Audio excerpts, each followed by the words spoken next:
Début octobre, à la Maison de l'Emploi et de la Formation d'Aubusson, se sont réunis les partenaires d'un projet baptisé Philoxénia, l'hospitalité ou l'art d'accueillir en grec. Alkis, promoteur et partenaire du projet, a découvert la politique d'accueil à Limoges il y a une dizaine d'années lors de projets en campagne. La Grèce a elle aussi connu l'exode, comme certains territoires d'Espagne, de Slovénie, de Chypre. Donc on travaille en équipe transnationale sur ce projet qui est un projet de capitalisation de l'expérience que nous avons eue pendant 3 ans dans 5 zones rurales méditerranéennes. On a accompagné 90 personnes dans 5 zones rurales méditerranéennes, en Grèce, en Slovénie, à Malte, à Chypre et en Sardaigne. Et tout ça en s'inspirant de ce que vous avez appris oui, ici. en m'inspirant du savoir-faire et des expériences de la région Limousin que je considère la Mecque de politique d'accueil. On est venu d'abord pour apprendre plus et de voir quelles choses on pourrait transférer, mais pas transposer chez nous, avec des adaptations.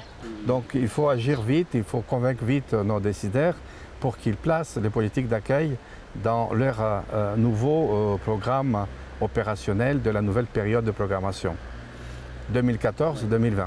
Donc il faut faire vite là-dessus parce qu'il faut avoir de l'argent pour mettre en place et continuer nos actions qui ont précédé pendant 3 ans dans le cadre du programme MED. Ils sont donc venus écouter, apprendre et imaginer à partir des expériences développées sur le territoire limousin. Le Limousin a décidé de passer à l'action il y a une dizaine d'années, une quinzaine d'années maintenant, sur ce qu'on appelle politique d'accueil et d'attractivité aujourd'hui. Il a pris l'initiative, il a expérimenté des actions et aujourd'hui il est en capacité finalement d'analyser ce qui s'est passé, de recueillir les fruits à la fois de ces politiques d'accueil mais d'en tirer des enseignements.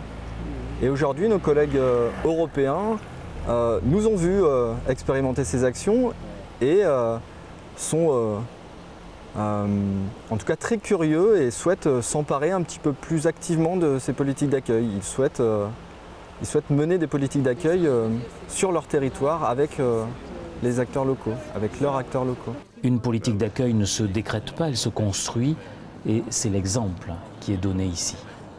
Il ne suffit pas d'avoir d'argent, mais il faut aussi être en capacité d'organiser les choses, d'animer un territoire, ses acteurs, de mobiliser, de convaincre. Et quand on discute avec les acteurs d'Aubusson, de Felletin, du pays Haut-Marchois, ils nous racontent leur histoire. Certains égards leurs difficultés, mais aussi leurs réussites. Ils nous racontent comment ils s'y prennent. En Slovénie, comme à Chypre, en Espagne ou en Grèce, on cherche donc des idées pour convaincre les décideurs. I'm visiting several interesting projects and impacts of the French regions concerning the welcoming policies.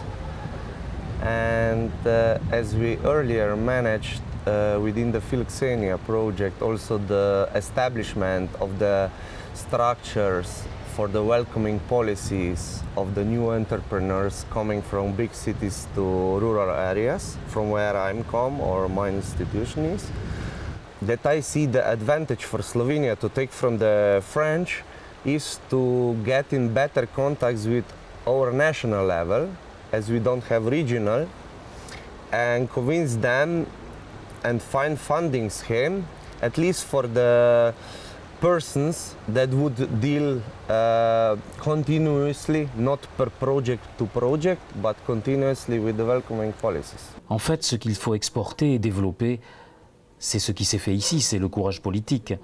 C'est faire comprendre qu'accueillir et partager, c'est augmenter son potentiel humain et économique. Il y a quelques années que le Limousin a compris cela, pourvu que ça dure.